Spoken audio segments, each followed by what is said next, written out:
This week on Shoe In. And I always tell people, like, see a problem, solve a problem. So don't just be like, oh, that's a problem. Like, yeah, great. We all see that, right? But like, how do we solve it? Yeah, like, how do we, okay, great.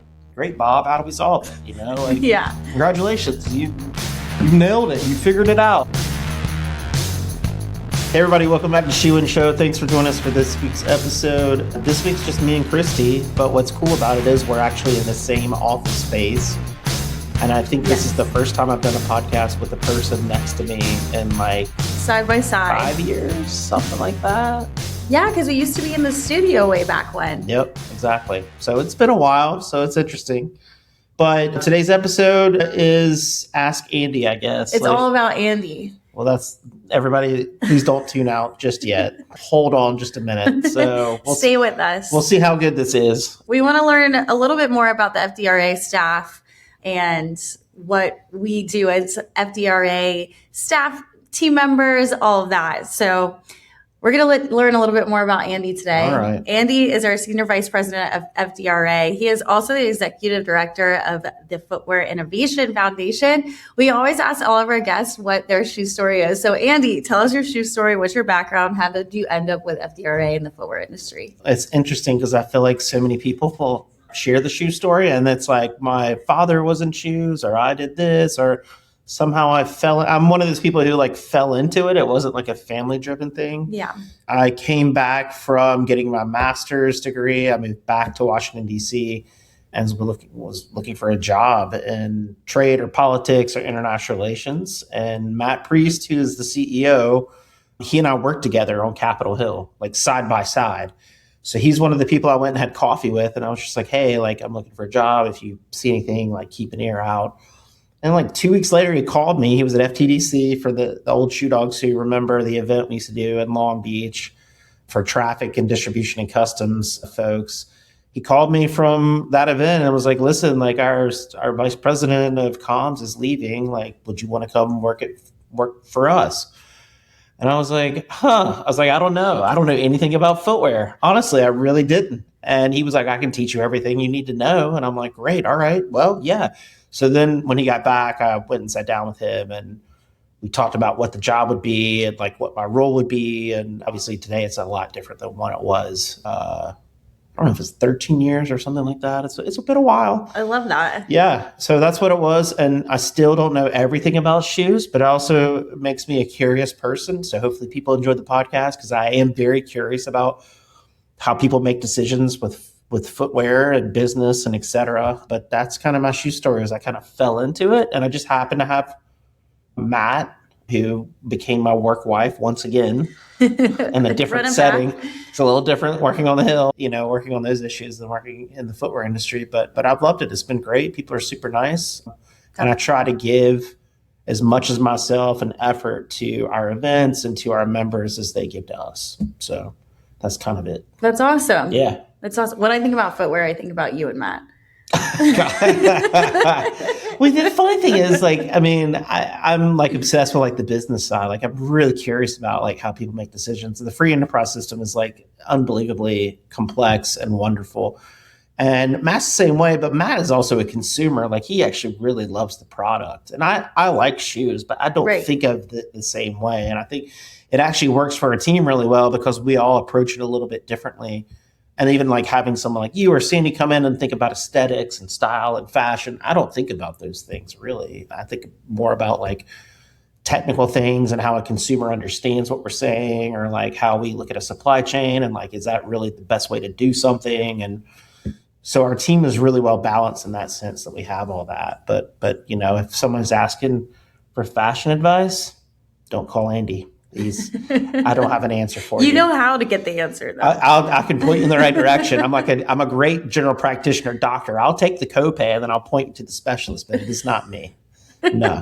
Well, talking about FDRA, tell our listeners a little bit about what the structure looks like, the team structure at FDRA looks like today, and how everybody works together. Like right now, today, we're at an on-site meeting. Yep. So we have the whole marketing team here, which is really cool because otherwise, we're remote in our own different sections. But how does everybody work together? How has it changed? And how do we come together to support the industry? Yeah, it's interesting because when I started, there were only three of us. It was myself, Matt, and Faith. And most people don't know who Faith is at all because she was our accountant. And she kept all the books and she kept all the compliance standards and all that. And then she retired. But before she retired, we initially, this Christie round one with Thomas came in. So we expanded slowly. And then today we've added a lot of different components and a lot of different folks to our team dynamics. They all do different things. Everybody has like their strengths and their weaknesses like everybody. Like most people who may be listening, you work at a company where it is like kind of hybrid in some ways. We're fully autonomous. So everybody kind of works from home, or I work out of an office here in Reston, Virginia. And then we have an office in Washington, D.C., a WeWork space, and we have one in New York as well since we run Fannie. So we have these offices and we gather from time to time when we need to get in front of each other and have conversations about strategy. And, today you mentioned we're like really looking at like, is what we're doing connecting with the industry? Like we have all this really important information to give out to the industry, but are we presenting it in the right way? Is it consumable? Is it actionable? So we actually think a lot about those things. I don't know if people are surprised by that or not, but hopefully when they see the quality of what we're putting out, and the ability for us to channel it even through this podcast and get information out, it takes a lot of work on the back end to do that. But the team's grown. There's been growing pains here and there. Like we're integrating new technologies. Obviously, like I remember we used to do webinars and it was on like WebEx or something like that. And it was like, we used to prep like weeks for a webinar, and now we're doing this podcast. I don't even know what questions you're asking. So it's like fundamentally different. I think we're just busy and running as fast as we can. Yeah. They're trying to be accurate and actionable and responsible and responsive. And so the team dynamics have changed. The other benefit for us too is having events that actually, for a great way to have a touch point with our members and engage and learn from them.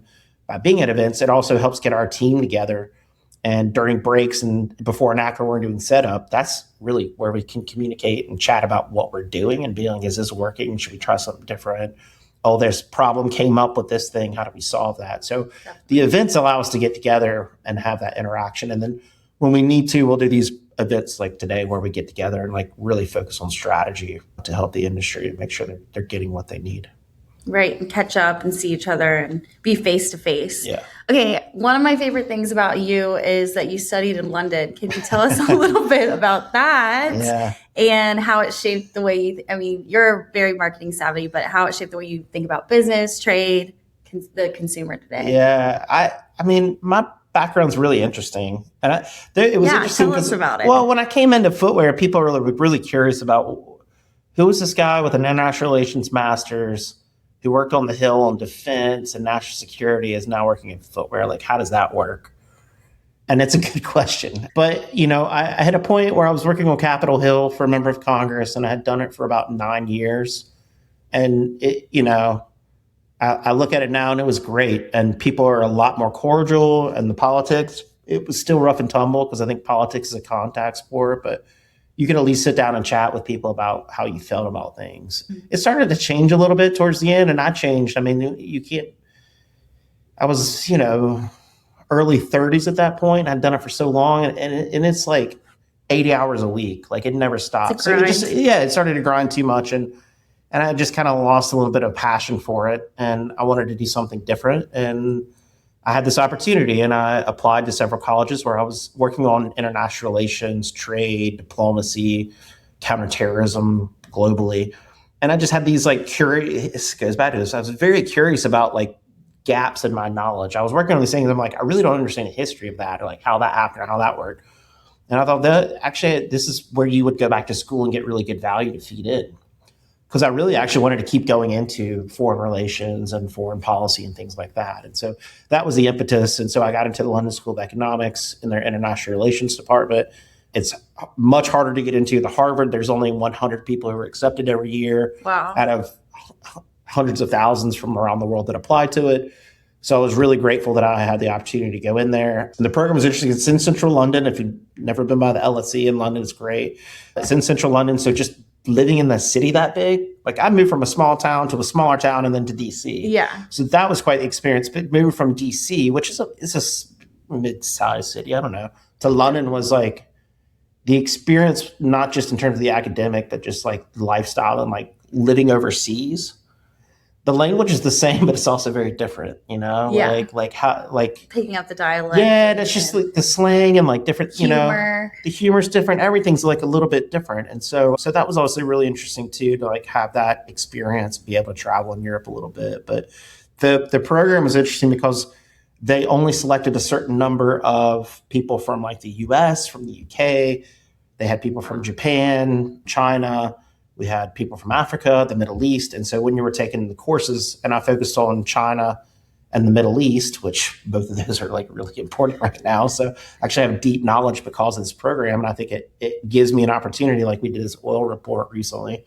It allows me to dive into my geopolitical kind of background and knowledge and apply that for footwear companies. So It answers that initial question, is like, what's this guy doing in footwear? Well, when two world wars are basically going on in Europe, world war, but when two big wars are going on in Europe and then in the Middle East, it kind of helps to know where your supply chains might have disruptions and issues and risks in a different way than businesses might see. But yeah, I drink a lot of beer, watch a lot of soccer matches, which is my passion. And I studied, I went from 80 hours a week to 60 hours a week. It was a 1-year program. Wow. I was reading about 2 to 3 books a day during the program. So it is not That's like but you're still working really hard, just right, 20 hours less a week. It's very, you're basically filling your mind and like you're getting all this theory and practice and like history and like all these different things.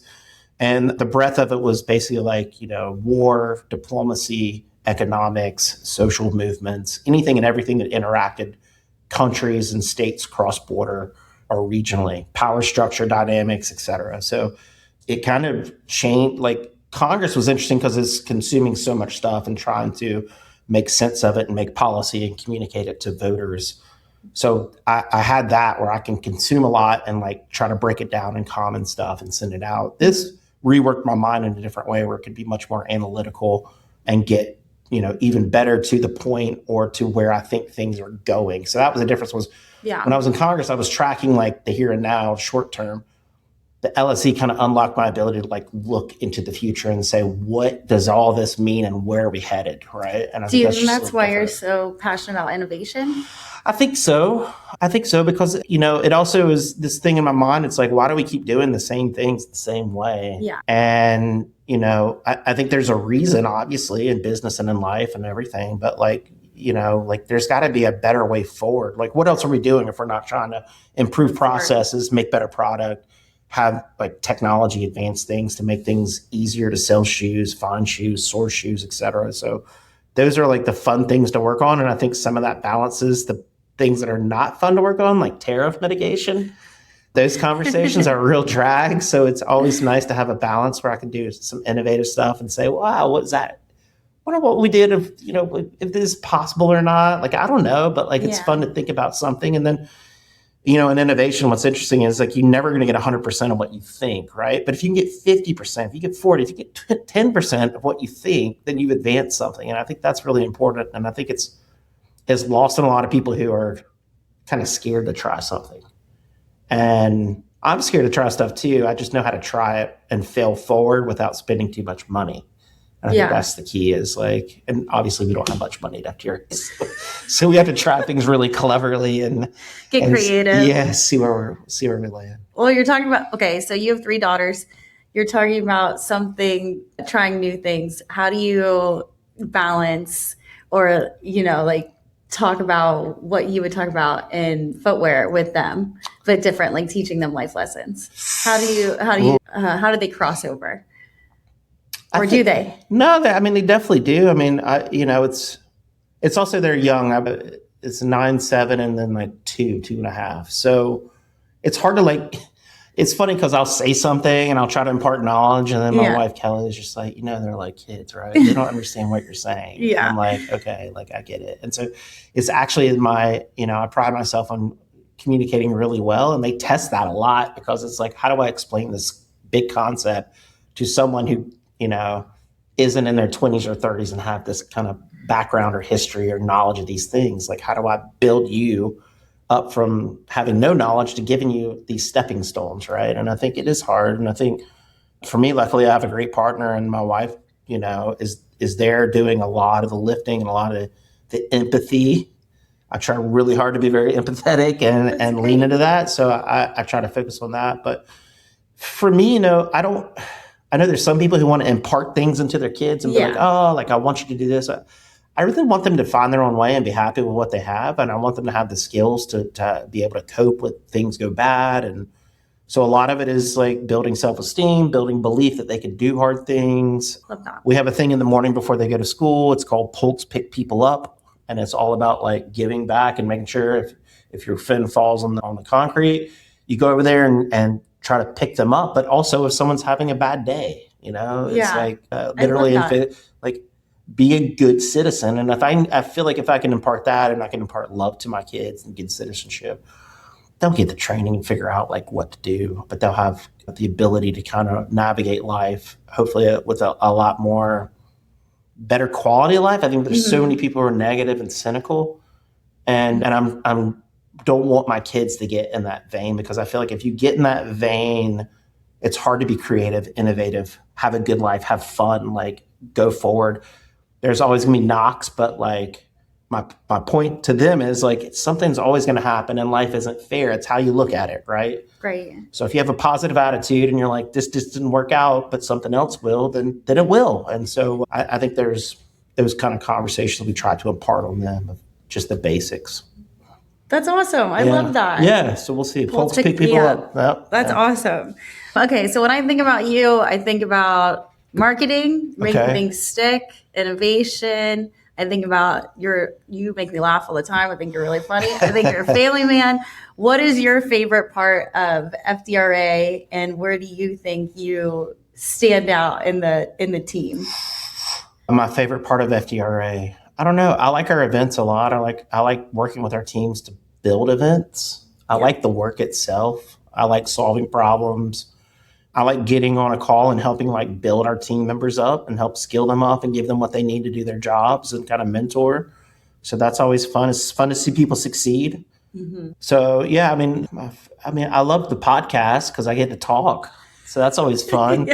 Sometimes I don't get to talk at home because I got 4 women that are like control, so right. So this is my outlet, right? So I like the podcast. Big personality, love it. Yeah, big personality, exactly. But anything where I can get in front of someone and chat.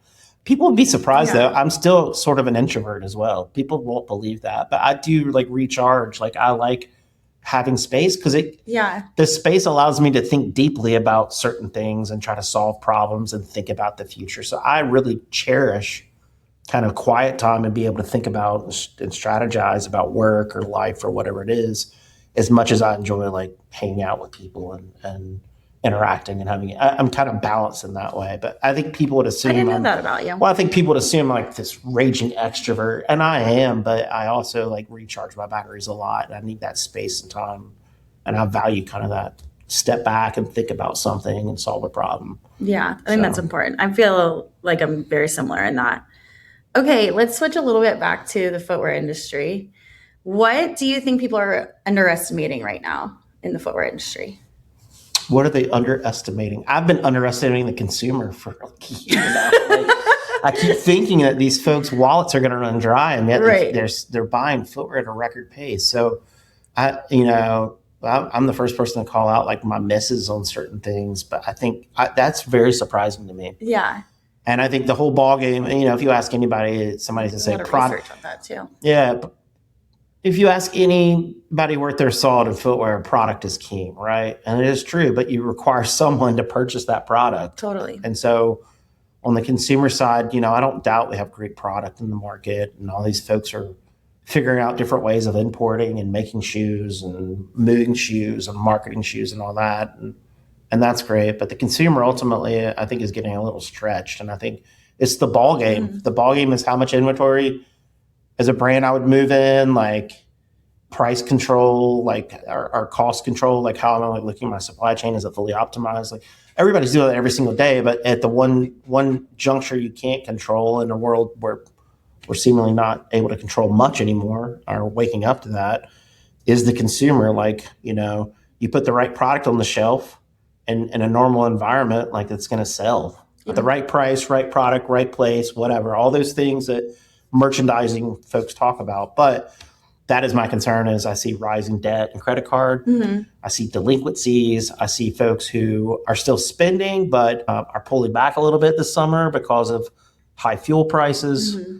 I think it's hitting wallets faster and quicker than people anticipated, and it's creating a little bit of fear. So people are a little bit more hesitant. But that's my whole point was I missed it for the year. I've been waiting for this, and I'm not like trying to like conjure it out in the world for it to happen, right? Because I don't. No one wants to. You don't want to manifest that. I don't want to manifest it. I really don't. But I have to be. We all have to be cognizant. It's like how much of these sales this year, just because you sold 100 million units last year doesn't mean you're going to sell 110 million units the next year. So like, where's the rub of where this is like timing the market, right? Yeah. So when you're in the stock market, you're like, buy low, so high. Yeah, of course. But like at some point it goes so high, you want to sell so that you get your money back. Right. You can't just ride it all the way back down. And so I feel like a lot of that, the stock market mentality is in our inventory and our products and our consumers right now of like, at what point do they start pulling back? And how do I make that decision at the exact right point so I sell as much as I can,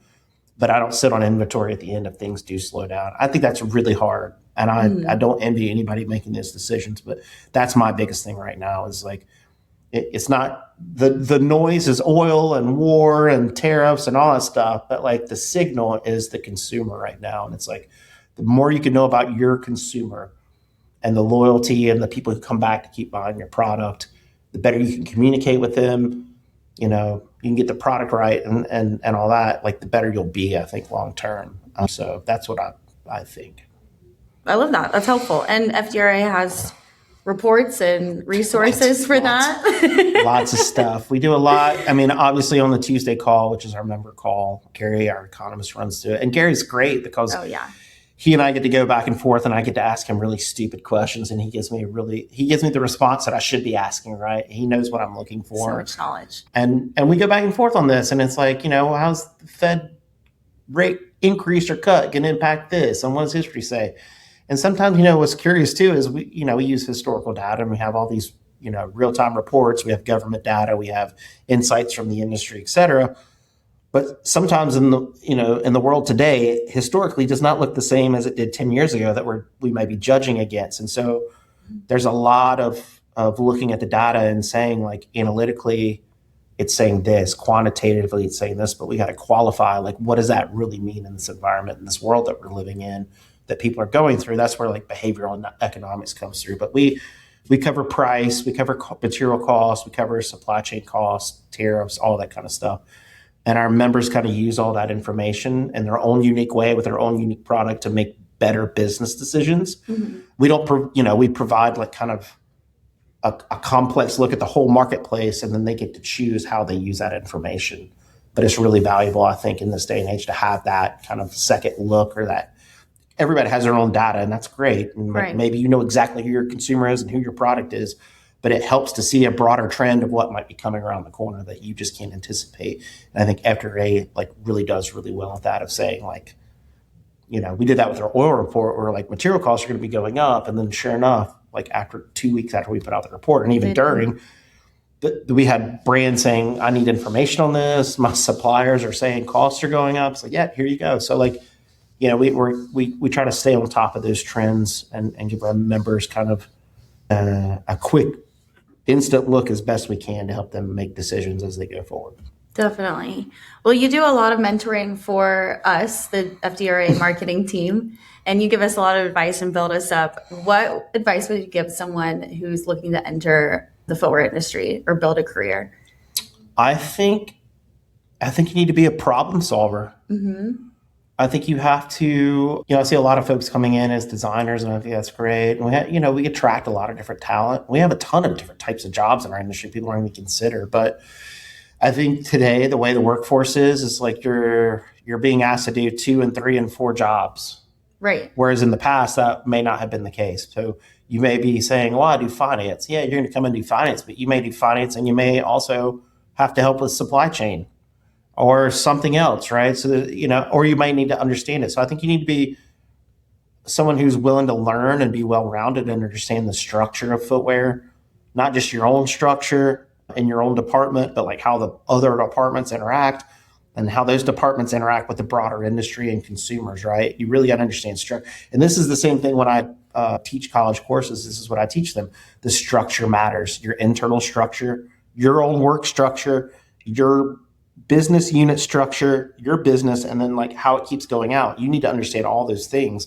And if you can kind of get a good picture of how those things interrelate, you're probably a pretty well-rounded person. And then the second part of that is like, then you identify where the problems are, where the friction is. That's called value add, right? So you're like, oh, why does that go there? And it just takes too long. I don't know. Or like, why does that go there? There's a cost there. Like, could we fix that? And you start getting a little curious and start pulling the thread a little bit.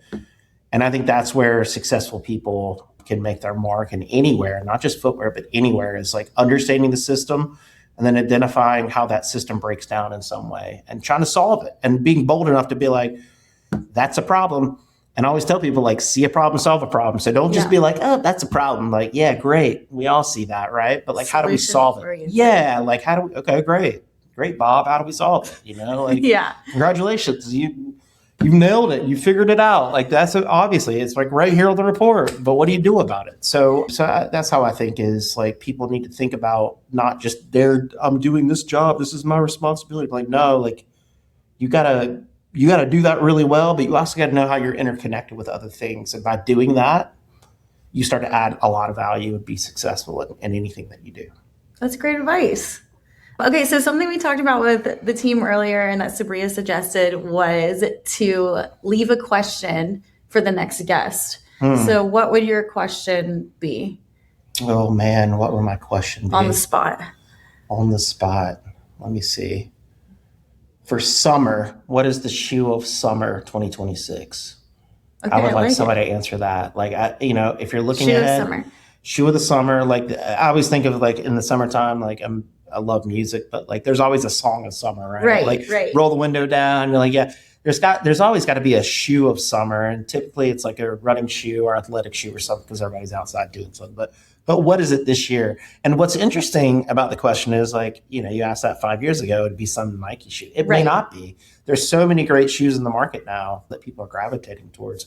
But what's the next hottest thing that's really going to take off this summer that's going to be like, for sure? And it could be athletic or it could be like a heel or some fashion. I mean, so I guess the question would be like, what is it for casual athletic? And then what is it for fashion? Like what are those two shoes in the summer that you think are really going to take off? That'd be my question. I love it. We're going to ask the next guest that. Who knows who the next guest is? Sorry, but that's the question. That was awesome. Andy, I feel like we could have gone for another 30 minutes. It was not the audience there, right? Hopefully they're still on. You're still listening. This was awesome. Thank you so much for allowing us to get to know you a little bit better. Yeah, I'm happy to. And hopefully, any other. Well, the takeaway of these two is like drops. Well, we try to be like really relational and really approachable and like really responsive. All the R's. So if people have questions about stuff, like we hope that they reach out and ask. Mm-hmm. If we don't know the answer, we'll tell you. We'll find someone who will. So we could definitely help. But we typically see some of the same challenges. And it makes our day to help someone do their job a little bit better, easier, and faster with a better chance of success. So not getting an email kind of makes me sad. So I would really like people to consider emailing us more and asking for more help so that we can out. Let us do our job and help support your organization. If you're a member, if you're not a member, we're happy to talk to you too, because I think it is all about making sure that we're fighting for the industry in Washington, D.C., fighting tariffs, but also just helping people look at their business and look at the system with clear eyes and kind of clean up the muddy water a little bit to help them make better decisions and get more margin and grow and make better products in a better way. So reach out. We're here. info@fdra.org. All right. Well, that was fun. That was fun. I love that. Side by side. Yeah. But hopefully people are still on. You're going to get a lot of emails. Well, we'll see. This is a test case. We got other, I want to get other staff on too, but we want to make sure if people enjoyed this, you can always tell us if you enjoyed this, but we want to give a little behind the scenes look at FDRA and who we are. So. Definitely. And if you are still listening and you're a listener, it would be awesome if wherever you listen, either rate and review us or give us a thumbs up on shoetube.org. it would mean a lot. It would help us out to grow the podcast and keep coming back. All right. Until next time, Shoe-in is out. Sounds good. Shoe-In has been brought to you by the FDRA, the Footwear Industries Association focused on retail, trade, politics, and fashion, helping create and enhance conversations on all things footwear. For information about FDRA, visit fdra.org.